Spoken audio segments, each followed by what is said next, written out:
오늘 함께 나눌 말씀은 사도행전 10장 24절에서 48절까지 말씀입니다. 우리 본문을 한번 읽도록 하겠습니다. 명하여 예수 그리스도의 이름으로 세례를 베풀라 하니라. 그들이 베드로에게 며칠 더 머물기를 청하니라. 아멘. 예, 우리 양옆에 있는 지체들한테 우리 잘 들읍시다. 저 말씀을 잘 들읍시다 하고 한번 격려를 해드립시다. 어젯밤에 비가 너무 많이 와가 잠을 잘 잤습니까? 혹시 우리 지역은, 우리 집은 피해가 많이 생기는 거 아닐까? 이런 걱정 혹시 안 했습니까? 우리 유은이는 천성산이 신호산이랬는데 신호산이 무너질까 봐 걱정이 됐다. 엄마랑 뉴스를 보고 잤는데 밤에 비가 와서 뒷산이 어떻게 되는 거 아닌가. 그래, 그런 걱정 안 해도 될 것 같은데 유은아 이랬더니 목사님 생각보다 가깝다고. 그러면서 그러길래 요즘 참 걱정이 많습니다. 그죠?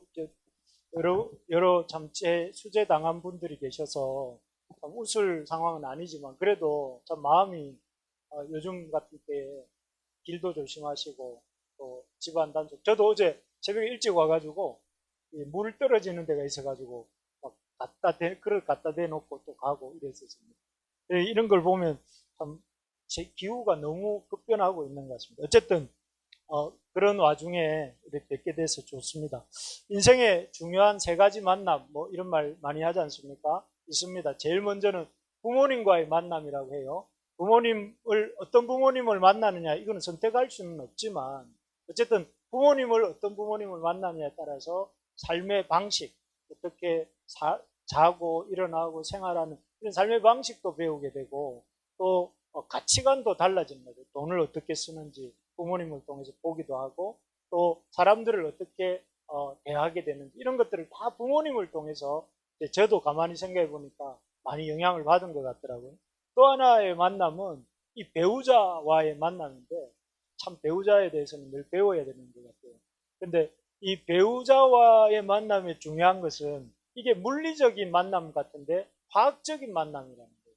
무슨 말인가 하면은 그냥 한 사람과 한 사람이 만나서 사니까 그냥 물리적으로 1 플러스 1이 되는 것 같은데 그게 아니고 1 플러스 1이 되어서 1이 되는, 그래서 어떻게 보면 영혼과 그 10년까지 영향을 주게 되기 때문에 나중에 보면 한 30년, 40년 살고 나면 얼굴도 비슷하고 생각도 비슷하고 또 이렇게 감성 포인트도 비슷해지는 이런 것들을 보면 참 이 좋은 배우자를 잘 만나야 된다는 걸 그렇게 많이 느끼게 되고, 그러기 위해서는 여러분 우리 청년들이 먼저 좋은 배우자가 돼야 되고, 또 그럴 때 좋은 배우자를 볼 줄 아는 눈이 생기지 않겠습니까? 내가 좋은 배우자가 돼야 구하려고 하면 어떤 사람이 좋은 사람인지 볼 줄 아는 안목이 생겨야 되니까.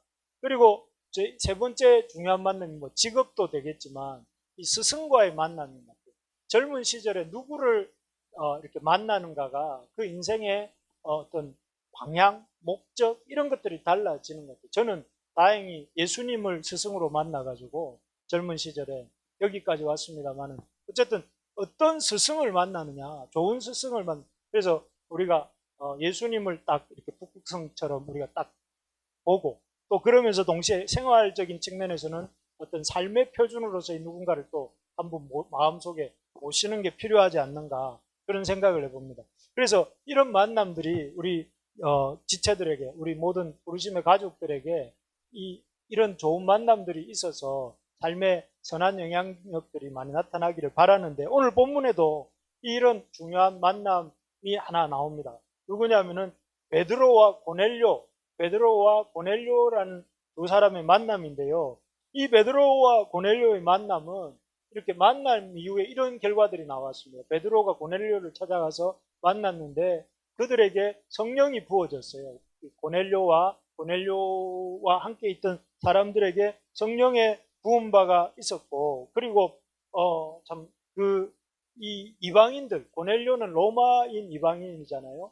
로마인이고 이방인들 중에서도 로마인인데, 로마인은 유다 사람들이 굉장히 아주 싫어하는, 왜냐하면은 거의 100년 가까이 유다를 압제했던 사람들이 로마인들이에요.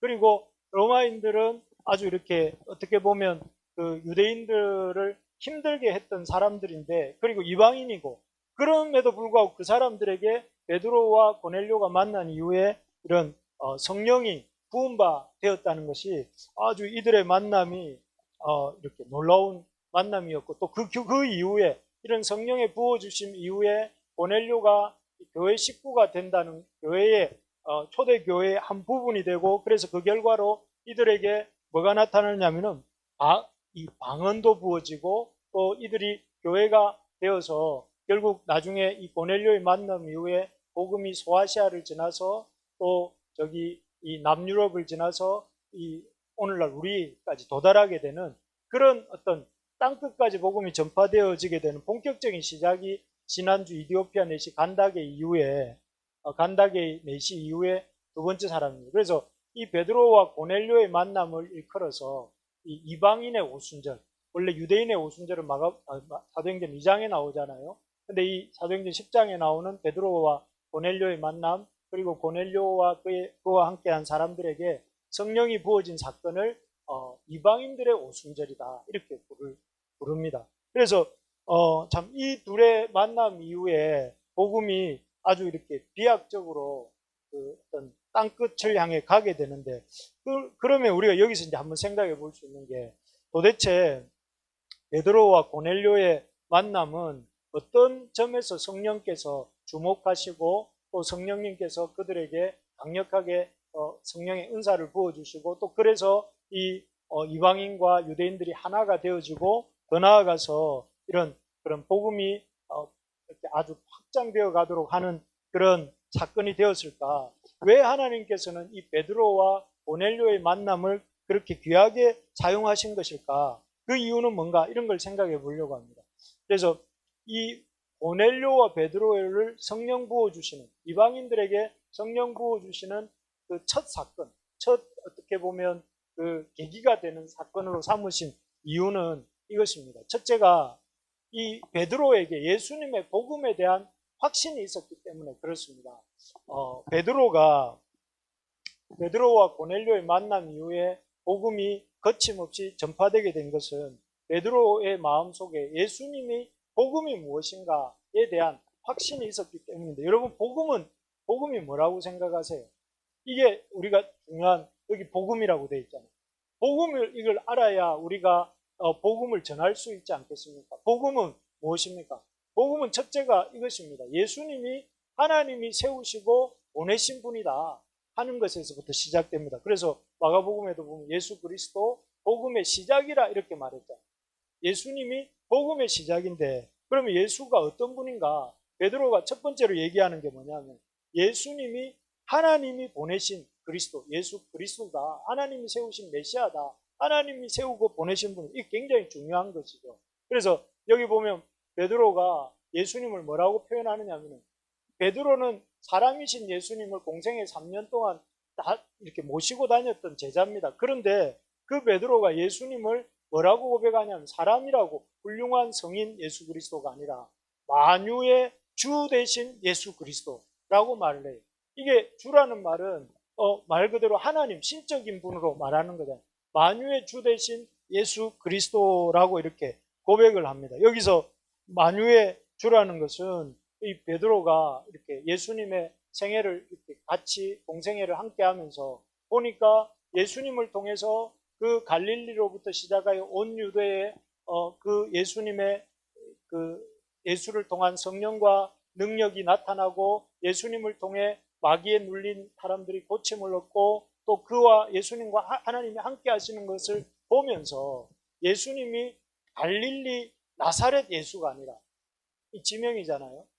나사렛에 사는 사람 예수가 아니라, 인간 예수가 아니라 만유의 주 되신 하나님이 함께 하시는, 하나님이 보내신 그리스도다 하는 것을 이렇게 베드로가 고백하고 있는 거예요. 여러분, 이게 유대인들은 원래 유대인들이 외우는 10계명의 첫 계명이 뭡니까? 우리도 외우지만 우리도 고백하는 게, 보통 사람을 하나님 외에 다른 것을 신으로 섬기지 말라는 것인데, 그게 우리보다 더 철저하게 이렇게 훈련된 사람들이 유대인들이라 할 수 있는데, 그런 유대인이었던 베드로가 볼 때에 예수님이 만유의 주가 되신다, 하나님이시다는 거예요. 예수님은, 예수 그리스도가 하나님이 보내신 만유의 주이시다 하는 것이고, 그래서 그 만유의 주이시기 때문에 예수님을 통해서 갈릴리로부터 유대에 이르기까지 주님의 그런 하나님이 하시지 않으면 할 수 없는 그런 일들이 일어났다 하는 것을 이제 베드로가 이렇게 고백하는 이 고넬료와 그와 함께한 사람들의 이렇게 가르치는 장면이 나오는데, 여기서 우리가 알 수 있는 것이 복음은 무엇이냐? 예수 그리스도인데 예수 그리스도는 하나님이 보내신 분이다 하는 것이. 두 번째로는 이 예수가 그러면 어떤 일을 하셨는가? 이 예수님은 우리의 죄 문제, 사람들의 죄 문제를 완전히 해결하신 분이다. 그래서 베드로가 이렇게 말을 합니다. 우리 40절 한번 같이 읽어볼까요? 시작. 예. 여기 보면 유대인들, 예수님의 이 땅에 오셔서 이렇게 그런 놀라운 하나님의 일을 하시고 하나님의 메시아로서 하셨음에도 불구하고 사람들은 예수님을 나무에 달아서 죽였습니다. 사실 예수님 죄 없으신 분이지만 참 이 죄 문제를 이렇게 죄인들이 달려 죽는 나무에 달려 죽으셨는데요. 여러분, 우리 인생에 가장 심각한 문제가 뭡니까? 여러분들이 인생이니까 또 저도 그러니까 우리가 살아가는데 가장 큰 고민거리 문제가 뭐죠? 가장 심각한 문제는 돈 문제가 아니고 건강 문제도 맞지만 건강 문제도 아니고 가장 심각한 문제는 죄 문제입니다. 죄 문제. 그래서 아까 우리 경훈 형제도 얘기했지만 그 하나님과의 관계가 깨어져 있어서 그 관계가 깨어진 것들로 인해서 그 어떤 우리가 죽을 수밖에 없는 존재라는 사실이 인간의 가장 큰 문제입니다. 그래서 인간은 하나님과의 관계가 깨어져 있기 때문에 늘 뭔가 불안한 상태, 뭔가 이렇게 참 하나님의 진노 아래 스스로가 있다는 것을 생각하면서, 그리고 그런 이런 하나님과의 깨진 관계로 인한 여러 가지 문제적 상태를 해결하기 위해서 끊임없이 뭔가를 추구를 해요. 하나님 자리에다가 뭐 물질을 갖다 넣어 보기도 하고, 또 어떤 사람들은 명예나 권력을 추구해 보기도 하고 그렇게 합니다. 그런데 이런 추구를 해보지만 인간의 역사가 우리에게 보여주는 그 답은 무엇입니까? 인간의 스스로의 이 죄 문제를 해결할 수 없었고, 결국은 이 하나님과의 관계의 문제에서 이 어떤 답을 찾지 못했는데, 이 문제를 해결하시기 위해서 누가 먼저 움직이시냐면은 바로 하나님께서 먼저 움직이셨다. 하나님이 움직이셔서 그 하나님의 아들이신 성자 예수님을 이 땅에 보내시고, 또 그 예수님을 십자가에서 우리의 죄를 대신 감당하셔서 대속하여서 죽게 하시고, 또 그를 통해서 우리를 죄를 사하신 것이죠. 그래서 이 사실, 원래 인간과 하나님과의 관계에서 인간의 어떤 하나님을 향한 불신함과 불순종을 죄로 말미암아 하나님과의 관계가 깨어졌어요. 그래서 마치 그 이등병이 사령관이 지나가는데 그 사령관에 대해서 예를 갖추지 않으면 사령관으로부터 그 이등병은 어떤 뭔가 그 벌을 받게 되잖아요. 그런 관계, 이 피조물인 인간이 창조주이신 그 하나님을, 지극히 높으신 하나님을 이렇게 무시하고 이렇게 했단 말이에요. 그런데 그 문제에 대한 해결책은 이등병이 풀 수가 있는 문제가 아닌데, 하나님이 그 사령관이 그 이등병을 용서해 줌으로 해결이 되듯이, 하나님이, 피조물인 인간이 하나님에 대해서 죄를 지었는데, 하나님께서 그 문제에 대해서 인간의 문제를 인간이 풀도록 하신 것이 아니라 하나님의 그 성자 예수님을 이 땅에 보내시고 예수님을 십자가에 이렇게 죽게 하심으로 우리의 죄 문제를 해결하셨다는. 그래서 이 사실을 깨달은 사람이 누구냐면 베드로라는 것입니다. 베드로가 그 공의의 하나님께서 우리 죄를 가장 강력한 어떤 징계로 벌하셔도 우리가 할 말이 없는데, 예수님을 보내시고 그 십자가를 통해서 우리 죄를 대속하시고 또 부활을 통해 생명 얻을 길을 주셨다는 거예요. 그래서 여기 보면 하나님이 그를 나무에 달아 죽였으나 하나님이 사흘 만에 예수님을 다시 살리시고 나타내셨다. 그래서 이 십자가의 부활을 통해서 인간의 죄 문제가 해결되었다 하는 것을 전하는 것이 바로 베드로가 그런 확신을 가진 것이죠. 여러분, 우리가 이 확신이 우리가 붙들어야 될 게 뭐냐면 예수님의 십자가와 부활을 통해서 우리의 모든 죄를 사하시고 또 영원한 생명의 길을 열어주셨음을 우리가 믿을 수 있기를 바랍니다.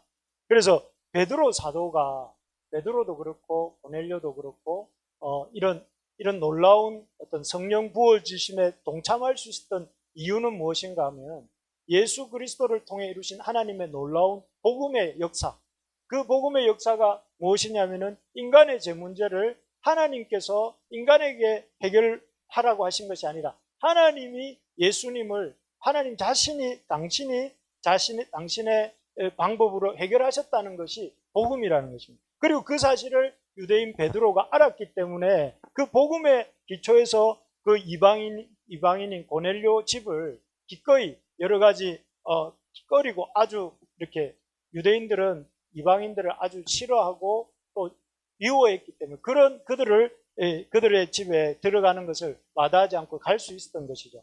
그리고 놀라운 세 번째 사실은 이겁니다. 베드로가 붙들었던 것은 이것이죠. 우리 43절을 한번 읽어봅시다. 시작.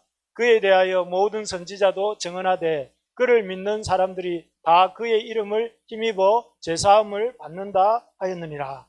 여기 보면 이 세 번째 중요한 사실이 베드로가 예수 그리스도를 통해서 이렇게 예수님이 하나님이 보내신 만유의 주라는 사실을 알았고, 두 번째로는 우리의 죄 문제를 완전히 해결하신 분이라는 것을 알았고, 세 번째는 누구든지 예수님을 믿으면 구원을 얻는다 하는 것이죠. 그래서 방금 읽은 구절처럼 그를 믿는 사람들이 다 그의 이름을 힘입어 제사함을 얻는다. 여러분 믿으십니까? 너무 갑자기 뜬금없이 믿으십니까? 했는지 모르겠는데 베드로는 사실 예수님을 믿는 사람들이 다 구원을 얻는다 하는 사실을 이 고넬료에게 임하는 성령을 통해서 다시 한번 확신했던 것 같아요. 여러분 유대인들이 생각할 때에 가장 세상에서 이렇게 구원받기 힘든 사람들이 이방인들 중에서도 로마인이라고 생각을 했는데 이방인이고 로마인인 고넬료에게 베드로가 이렇게 안수하고 이렇게 기도할 때 그에게 성령이 임하지 않습니까? 그런 성령이 임하는 사건들을 통해서 이 말씀에 베드로가 하고 있는 말처럼 이런 말이 나온 거죠. 그의 이름을 힘입어 제사함을 받는다. 누구든지 그의 이름을 힘입어 제사함을 받는다 하는 것들을 이렇게 하나님이 실제적으로 고넬료에게 임한 성령을 통해서 이렇게 보게 해주신 것이죠. 비록 이제 우리가 살고 있는 이 시대에도 하나님은 그 사람이 어떤 인종인지 또 어떤 사람인지와 상관없이 그 예수 그리스도를 그 이름을 힘입으려고 하는 자에게는 제사함을 주신다 하는 것이 복음이라는 것입니다. 그래서 사실 요즘 우리가 살고 있는 시대에 복음에 대한 별로 이런 어떤 사람들이 잘 모르는 사람들이 많지만 복음이 세 가지를 얘기했다고 했죠. 베드로가 첫 번째가 뭐라고 했습니까? 예수 그리스도가 하나님이 보내신 만유의 주이시다. 비록 인간의 모습으로 이 땅에 거하신 것 같지만 그가 하나님이 보내신 만유의 주시라는 것. 두 번째가 예수 그리스도가 우리의 죄를 대속하셨고 그를 통해서 우리의 모든 죄 문제가 해결되었다 하는 것. 세 번째가 뭐라고 했습니까? 누구든지 예수 그리스도를 믿으면 그에게 제사함이 있고 그 제사함의 결과로 하나님의 은혜가 임하게 된다 하는 것입니다. 할렐루야.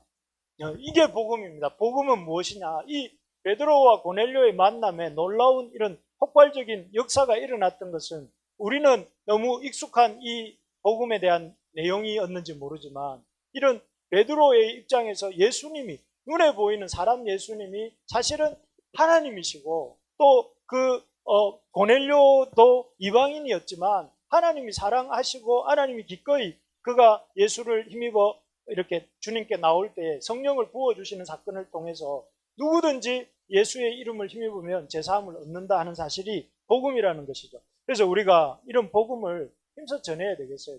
어젯밤에 물 피해로 이렇게 많은 분들이 이렇게 희생이 되셨던 소식을 뉴스를 들으면서 저는 그런 생각이 들었습니다. 어떤 생각이 들었냐면은 이 사람의 생명이라는 것이 얼마나 참 순식간에 생과 사가 갈릴 수 있는가 하는 것을 보면서 그 생과 사가 갈리는 순간에 있는 이들에게 정말 필요한 게 뭘까?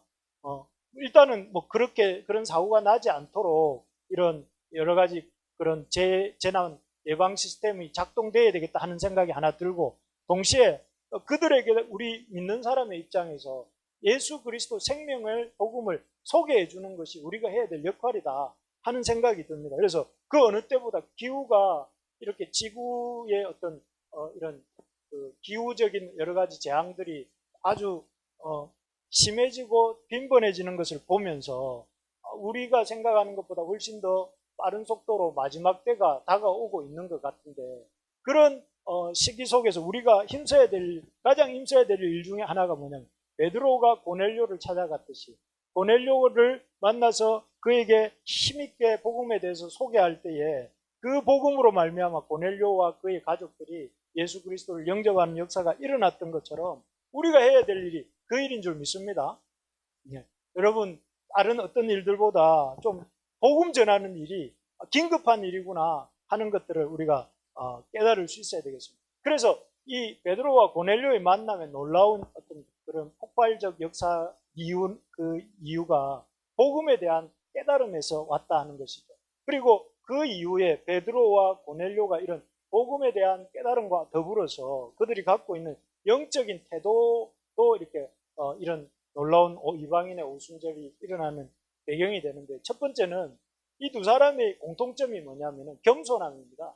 영적 권위를 베드로와 고넬료가 하나님이 수많은 그 시대에 군인들도 있었고 다른 사도들도 있는데, 고넬료와 베드로를 통해서 이런 이 사도행전 10장의 오순절, 이방인의 오순절이라 불릴 만한 그런 사건을 일으킨 이유 중에 하나가 뭐라고요? 겸손함이라는, 겸손함. 어떻게 겸손했는가? 여러분 한번 하나님의 복음의 역사로 말미암아 이 역사가 일어났지만 우리에게도 가져야 될 태도가 겸손함이 있어야 돼요. 여기 보면 베드로가 고넬료의 집에 도달했을 때 고넬료가 베드로에게 보이는 태도입니다. 여기 보면 고넬료가 베드로를 맞아서 그 발 앞에 엎드려 절했다 이렇게 표현이 되어 있어요. 근데 이 표현을 뭐 헬라어로도 볼 수 있고 영어로도 보면 워십이라고 되어 있거든요.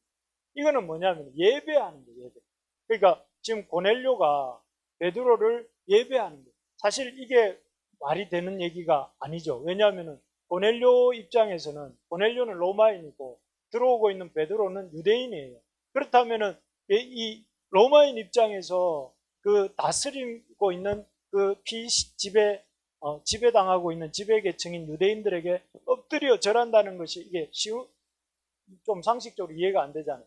그리고 게다가 그냥 엎드려 절한 게 아니라 아주 경외심을 가지고 아주 하나님을 예배하듯이 사람들이 베드로를 고넬료가 이렇게 엎드려서 높였다는 거예요.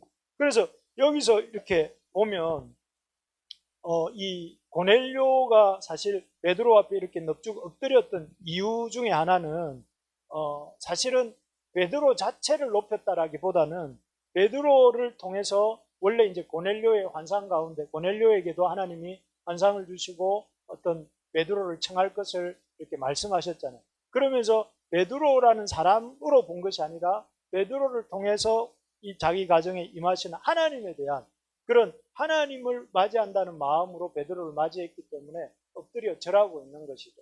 그래서 아주 이렇게 깍듯하게 베드로를 예의를 갖추고 있는 아주 참 그런 겸손함이 있는 거죠.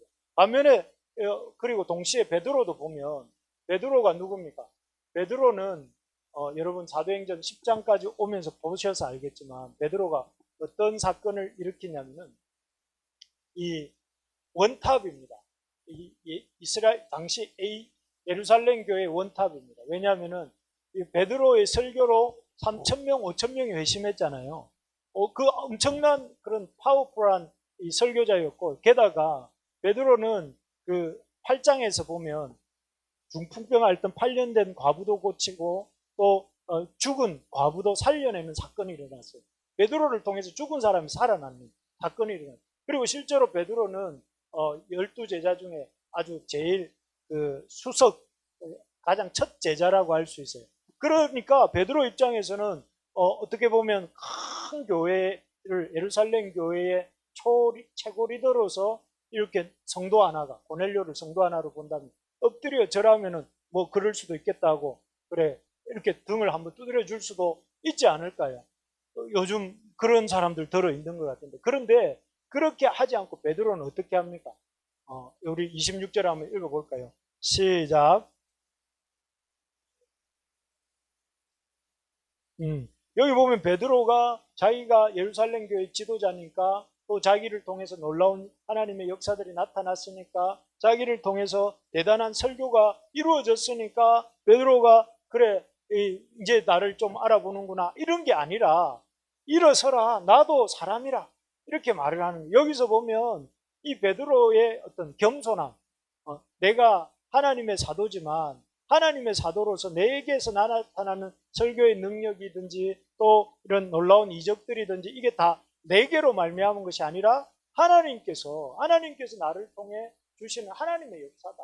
그러니 너는 나를 하나님 경배하듯이 경배하지 말고 일어서라. 나는 사람이다. 이런 겸손함이 베드로에게도 있는 것이죠. 그래서 이런 엎드릴 수 있는 유대인에게도 엎드릴 수 있고 또 자기를 낮추어서 자기가 사람이라는 사실을 이렇게 어떤 상황에서도 인정할 수 있는 사람. 하나님이 베드로와 고넬료의 놀라운 만남 이후에 폭발적인 말씀의 역사의 비결은 복음의 우리 주 예수 그리스도를 통해서 주시는 그 죄사함의 은혜와 그 누구든지에게 주시는 한량없는 그 하나님의 은혜가 기초지만 그 기초 위에서 어떤 태도를 가진 사람? 하나님 앞에 겸손한 사람.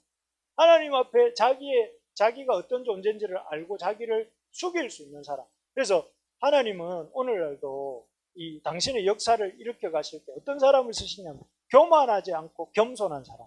여러분 그런 사람들이 하나님의 이런 역사하시는 통로가 된다는 거죠. 그래서 여러분 우리가 참 하나님의 역사를 맛보기를 원하잖아요. 여기 앉아 있는 여러분들이나 저나 한 사람도 예외 없이 하나님의 복음의 놀라운 영광과 하나님의 권능을 경험하기를 원하잖아요. 그렇다면 그런 하나님의 놀라운 역사를 경험할 수 있는 가장 중요한 태도가 뭐냐면 겸손함이라는 거예요. 하나님의 복음이 무엇인지 알고 복음이 무엇인지를 안다면 그 가운데 하나님을 경외하고 하나님의 도우심을 구하는 겸손한 그런 기도와 하나님께 간구를 올릴 수 있는 그런 사람이 하나님의 역사하신다. 저는 이번 7월에 우리 모두가 좀 간절하게 기도했으면 좋겠어요. 하나님이 고난을 주시는 이유가 뭡니까? 고난을 주시는 이유는 여러분 잘 들으십시오. 고난을 주시는 이유는 그 고난을 통해서 나의 무능함을 깨닫게 하십니다. 내가 얼마나 무능한 존재인가. 그리고 그 고난을 통해서 하나님의 신실함을 이런 고난 속에도 나와 함께 하신 하나님의 신실함을 경험하게 하는 것이고 더 나아가서 그 고난을 통해서 하나님의 권능을 경험하게 하시는 거예요. 그러니까 우리가 고난을 당할 때 기도를 안 하는 사람은 원래 하나님의 그 고난을 통해 일하시는 하나님을 놓치는 거예요. 그래서 우리가 여러분 힘든 문제들이 많다는 걸 아는데 또 걱정하고 염려하는 것들이 많다는 걸 아는데 기도할 수 있는 우리 모두가 될 수 있기를 바랍니다. 그래서 우리 새벽마다 기도할 수도 있고 또 우리 수요 기도회 때 오셔서도 기도할 수 있는데 같이 우리 기도하는 우리 모두가 되기를 소망합니다. 예, 우리 청년들 많이 들어오셔서 기도합시다. 같이.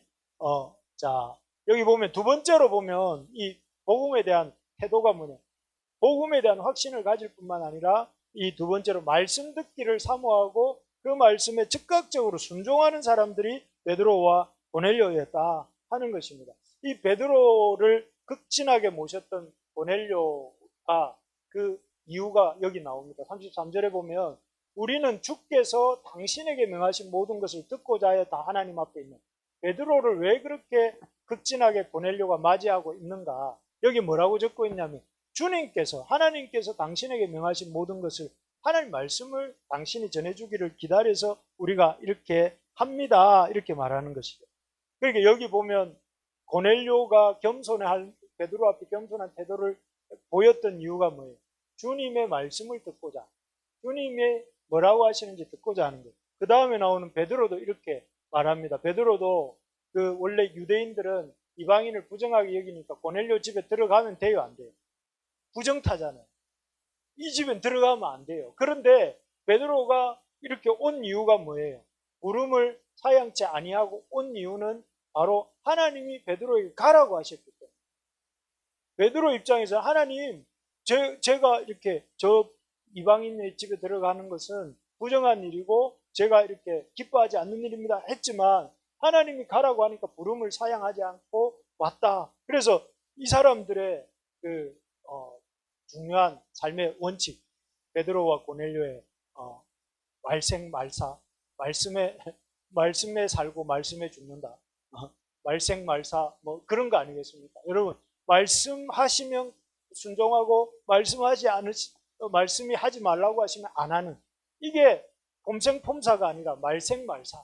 이런 태도가 베드로와 고넬료를 이렇게 하나님이 귀하게 쓰시는 이유가 되는 것입니다. 지금 우리가 이렇게 참 하나님 말씀에 대한 절대성이 많이 얕거든. 오늘 아침에 우리 아이들하고 나눈 게 뭐냐면은 그 산상수훈의 결론을 주님께서 세 가지 비유를 주세요.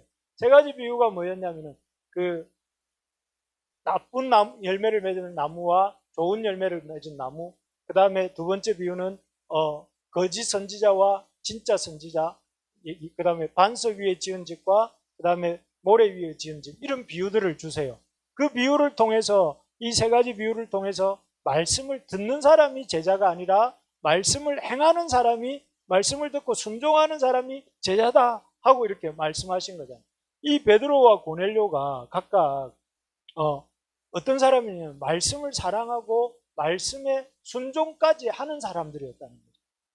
여러분, 하나님의 역사는 어떻게 하나님이 이루시죠. 하나님이 이루시고 하나님의 복음으로 이루시죠. 그런데 그 복음으로 하나님이 역사를 이루실 때 어떤 사람들을 통해 이루시냐면 겸손하게 하나님의 능력을 구하는 사람, 그리고 그 하나님의 이 말씀 앞에 순종하는 사람, 하나님 말씀에 순종하는 사람을 통해서 이루신다는 거예요. 지금 우리 지체들이 유럽 비전 트립을 가 있는데, 유럽 비전 트립의 그 방문한 지역들이 종교개혁지잖아요. 종교개혁자들이 대체적으로 그런 어떤 종교개혁의 깃발을 올리고 중세의 그런 어떤 여러 가지 종교의 잘못된 부분들을 개혁해낼 수 있었던 비결이 뭡니까? 이 사람들이 솔라 그라티아, 솔라 피데, 솔라 스크립투라, 이게 뭡니까? 하나님의 오직 은혜, 오직 믿음, 오직 성경, 이었잖아요. 저는 우리 부르심의 교회가 말씀을 잘 배우고 말씀을 잘 가르치는 우리 교회가 되기를 소망합니다. 여러분들이 저를 한번 봐주십시오. 여러분들이 말씀을 잘 배우고 잘 가르치는 사람이 되기를 바랍니다.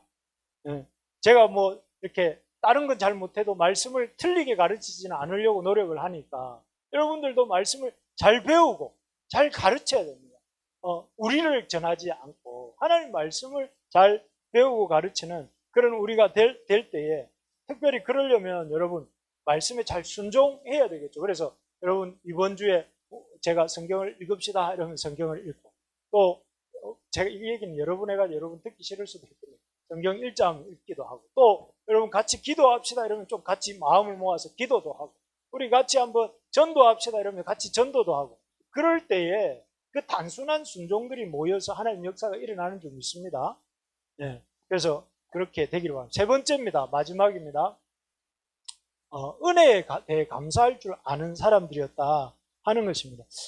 우리 33절을 한번 읽어볼까요? 33절 시작. 내가 곧 당신에게 사람을 보내었는데 오셨으니 잘하였나이다. 이제 우리는 주께서 당신에게 명하신 모든 것을 듣고자 하여 다 하나님 앞에 있나이다. 여기 보면 그 고넬료가 했던 말 중에 베드로에게 오셨으니 잘하였나이다, 이 말을 보면서 여러분 느껴지는 감정이 뭡니까? 고넬료의 감정, 느낌이 뭔 것 같습니까? 감사함, 고마워하는 마음, 또 이렇게 수고했다고 말해주고 싶어하는 그런 마음이 저는 느껴지더라고요. 베드로를 향해서. 그래서 베드로가 저 밑에 있는 그 가사에서 여기까지, 가이사랴까지 왔는데 그것을 당연하게 여길 수도 있지 않겠어요? 유대인들이니까, 또 내가 고넬료고 백부장이니까 올 수 있는 거 아닌가 이렇게 생각하고 또 뭐 그렇게 아니더라도 나는 양이고 자기는 목자니까 자기는 목사님이고 나는 성도니까 오라면 오는 것이고 가라면 가는 것이지 이렇게 생각할 수도 있지 않겠어요. 그런데 그렇게 생각하지 않고 오셨으니 잘하였나이다. 이제 우리는 주께서 당신에게 명하신 모든 것을 듣고자 하여 이렇게 나온단 말이에요. 참 이 마음에서 저는 참 이런 엎드려 자기 집에 방문한 그 베드로 사도에게 엎드려서 이렇게 절을 하고 또 그에게 이런 감사의 마음을 표현하고 있는 이 고넬료의 모습을 볼 때에 이런 고넬료의 그런 마음에 그런 어떤 그런 감사하는 태도가 이런 하나님께서 그 많은 이방인들 또 유대교로 개종했던 수많은 로마인들도 있을 수 있는데 그 중에서도 이 고넬료를 꼭 집으셔서 베드로를 만나게 하시고 베드로와 고넬료를 만남을 통해 이방인의 오순절을 이루시고 복음이 이 사마리아를 넘어서 땅 끝까지 지나가게 하는 그런 일로 쓰셨던 것을 볼 수 있습니다. 참 여러분 다른 건 모르겠지만 우리가 서로의 존재를 인정하고 서로가 해준 수고에 대해서 감사할 줄 아는 우리가 되면 좋겠습니다. 조금 있다가 여러분 우리 만두떡국을 떡만두국을 먹지 않습니까? 그런데 가만히 보니까 상정집사님 보니까 상정집사님이나 우리 여집사님들이 다 어떤 생각을 하고 있느냐 하면은 늘 주일날 뭘 먹일까 이런 고민을 많이 하시는 것 같아요. 근데 이런 거 당연하게 생각하지 말고 여러분 감사한 마음을 갖고 먹으셔야 되고 또 여러분 교회에 여러분 어떤 수고들을 누군가가 할 때에 그런 수고들에 대해서 인정하고 또 이렇게 칭찬해 줄 줄 아는 우리가 됩시다. 그래서 당연히 그렇게 돼 있는 거 아닌가가 아니라 서로 그래서 로마서에서 이렇게 말씀이 있습니다. 우리 한번 같이 읽어봅시다. 시작. 형제를 사랑하여 서로 우애하고 존경하기를 서로 먼저 하여. 여기 보면 서로 우애하고 존경하기를 서로 먼저 하라. 이렇게 서로 인정하는. 오늘 우리 박 목사님 엄청 찬양 인도한다고 수고하셨는데 박 목사님이 찬양 인도하는 모습을 보면서 누가 떠올랐습니까? 지원 간사님이 떠올르지 않았습니까? 아니 박 목사님 수고 안 하셨다는 게 아니고 그동안 지원 간사님이 참 수고를 했구나 하는 걸 좀 느끼게 되더라고요. 그래서 참 우리가 이렇게 말을 하고 보니까 약간 우리 박 목사님을 약간 1도 내린 것 같아서 좀 그런 뜻이 아닙니다. 우리 제가 말하고 싶은 요지는 우리 지원 간사 그동안 참 수고를 했구나 이 얘기를 하고 싶었습니다. 그래서 우리가 서로의 어떤 수고에 대해서 존경하고 귀하게 여길 줄 아는 그런 마음을 갖게 되기를 바랍니다. 말씀을 맺겠습니다. 하나님께서 복음이 유대와 사마리아를 지나서 가이사랴를 지나서 로마로 또 로마를 지나서 저 땅끝까지 이렇게 흩어지는 일에 복음이 전파되어지는 일에 고넬료와 베드로를 위한 통로로 사용하시는 것을 보았습니다. 왜 이들을 하나님 이렇게 귀하게 쓰셨는가? 복음에 대한 분명한 깨달음이 있었기 때문이다. 복음이 무엇인지, 예수 그리스도가 누구신지, 또 예수 그리스도가 하신 일이 무엇인지, 예수 그리스도를 믿으면 어떤 일이 일어나는지를 우리가 분명히 알고 있었기 때문에 그러한 참 베드로의 고넬료 방문이 가능했던 것이고 또 고넬료가 베드로를 초청하는 일이 가능했던 것이고 그리고 그 가운데 서로에 대한 이런 하나님 말씀에 대한 겸손함과 말씀에 대한 사모함과 또 이런 감사함이 있었기 때문에 이런 베드로 고넬료를 통한 이방인 복음 전파의 역사가 일어난 것처럼 저는 우리 교회 가운데 여러분들 가운데 저 가운데 이런 역사가 있기를 소망합니다. 우리가 고넬료처럼 또 베드로처럼 담대하게 복음을 선포하고 또 고넬료처럼 간절하게 은혜를 구하고 또 그리고 그를 위해서 기도하고 하나님 앞에 감사하는 마음으로 살아가는 우리 모든 부르심의 가족들 되어서 우리 교회 가운데 이런 이 놀라운 오순절 역사가 이런 고넬료 집에서 일어났던 그 놀라운 오순절의 그 역사가 우리에게도 일어나게 되기를 주님의 이름으로 소망합니다.